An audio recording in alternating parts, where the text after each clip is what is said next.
Just days before WWE arrived in Atlanta for its Blood PLA, Raw featured a packed card and several segments devoted to hyping up Saturday's show. Braun, Strowman and Bronson settled their unforgettable rivalry in a last monster standing match, while Punk and McIntyre spoke ahead of their punishing Hell in a Cell clash, who emerged from a high-profile battle victorious. We would find out. So let's get straight into things. But we start things off with the new IC champion, Jey Uso, following a recap of his win over Braun Breaker from last week. He's in the ring, flanked by his son to open the show.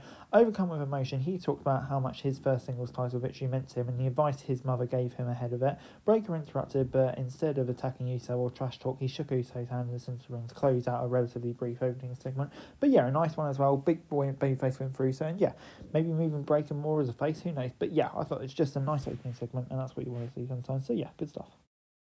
Xavier Woods' frustration over a recent stunt resulted in an intense backstage confrontation with Rey Mysterio, giving way to first matchup of the night. Mysterio controlled most of the match, proving to the former king of the ring just how hard it is to beat a world title caliber contestant. Late though, Woods grabbed the Hall of Fame iconic mask and pulled it off. The momentary distraction allowed Woods to score a tainted schoolboy rollout to get the win. Yeah, surprising result, but potentially gets Woods back on track, and it's still interesting. I still don't want New Day to break up, but we'll have to see where it goes. But yeah, big win for Woods.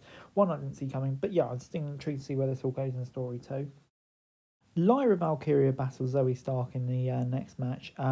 And yeah, it squared off in a match with its roots back to the Queen of the Ring tournament, of course. The Valkyria overcome the dangerous Stark and mounts the babyface comeback late, but without Natalya and Vega to counteract the presence of Deville and Baszler at ringside, she fell victim to the numbers game. Deville delivered an undertouched knee to the head, with Stark scoring a big win with her Z360 finisher. After the match, the heels beat down Valkyria until Chance and Carter made the save, begging the question, where were they 10 seconds earlier when they cheated to win? But WWE thinks the match was alright, I suppose. Gets 6 out of 10 from me. I thought, it was fine, adds to the story, but yeah, there were definitely some loopholes here, really.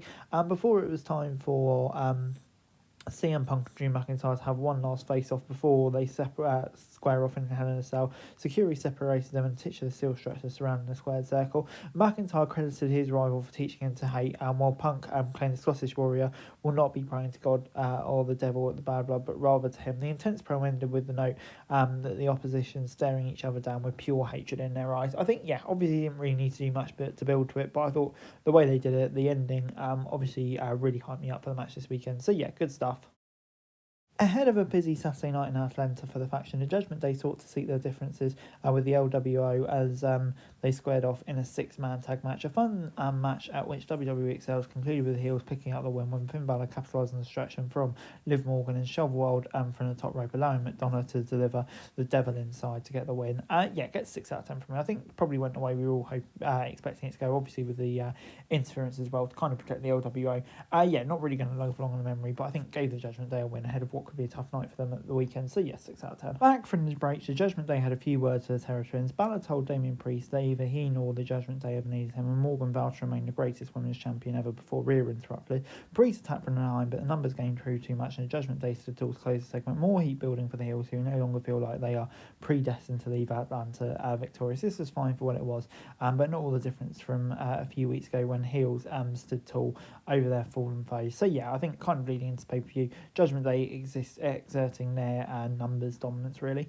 Before we got Kofi against Chad Gable, the dissension within the New Day continued to rear its head as Kofi Kingston squared off with Gable in the singles competition. Gable worked the left leg of his opponent throughout the break, but the former world champion proved his resilience and absorbed everything the Olympian threw at him to stay in the fight. Late, he wiped out the American Mage, Julius and Brutus crew at ringside and had Gable set for the trouble in paradise when Woods grabbed his ankle, seemingly to help his teammate. Kingston crashed and Gable delivered Chaos Theory for the win. So yeah, of course, Woods wins through nefarious means. Kingston loses. It's going to build up the tension.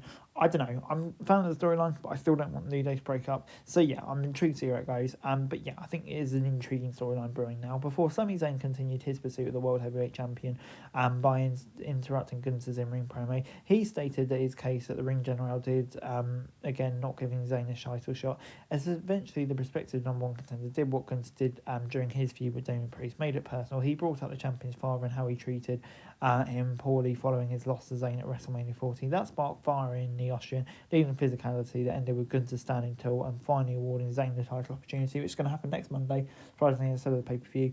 Yeah, fair enough. It's going to lead to a big rating next week probably. But yeah, I thought the way they did it, getting personal, was really, really clever here. And yeah, definitely had an extra spice to that match too. Before we got The Miz and RTruth taking on the Authors of Pain. A hot start by Truth became stunted by Akam and Razor as they isolated him. The beloved babyface created separation and tagged Miz in, only for the A-listers to turn in with a big boot, much to the delight of Karrion Kross, who played devil's advocate with a former WWE champion. Miz walked out on his partner, leaving AOP to score a much-needed win. Must admit, didn't see a Miz heel turn coming. It's probably needed. Miz is better as a heel. Gives RTruth something to do because, they were pretty sale at the moment. So I'm not against it. I think the AOP got a good win here as well. So yeah, on the whole, I thought it was quite a clever move all round. So yeah, I'm going to give it a 7 out of 10, let's say. Before we got the last man standing match between Bronson Reed and Braun Strowman, a weeks-long rivalry between these new men culminated in the last monster standing match that promised utter chaos and delivered. Strowman delivered a chokeslam. Through the announce table start the match, Reed delivered a Death Valley driver off production equipment and through the table. Guardrails were destroyed, fans in front of the row were downed, and Strowman flew off the top rope before crashing in security and Reed at ringside. Later, Superkick broke the ring before the Big Show and Brock Lesnar, leaving both men struggling to their feet.